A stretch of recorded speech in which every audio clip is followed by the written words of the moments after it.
ब्राह्मण समाजाचे आराध्य दैवत भगवान श्री परशुराम जन्मोत्सवानिमित्त आयोजित श्री शिव महापुराण व हरिनाम सप्ताहाची सांगता करण्यात आली। यावेळी संध्याकाळी जळगाव तालुक्यातील सर्व दिंडी, टाळकरी, महिला भजनी मंडळ यांच्या उपस्थितीत होती। भगवान श्री परशुरामाची प्रतिमा ट्रॅक्टरमध्ये ठेवून श्री मानाजी चौक येथून शोभायात्रेला सुरुवात झाली। जुना भाजी बाजार, बालाजी गल्ली, चावडी चौक, दुर्गा चौक, चौबारा चौक ते पुन्हा मानाजी चौक येथील विठ्ठल मंदिरामध्ये शोभायात्रेची समाप्ती झाली। शोभायात्रेदरम्यान रस्त्यावर सडा व रांगोळी काढण्यात आली होती।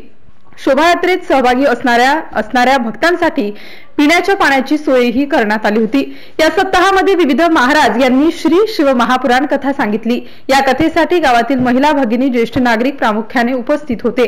या कथेचे आयोजन श्री विठ्ठल मंदिर संस्थान यांच्या माध्यमातून करण्यात आले होते। MCN न्यूज मराठी करिता संजय दांडगे, जळगाव।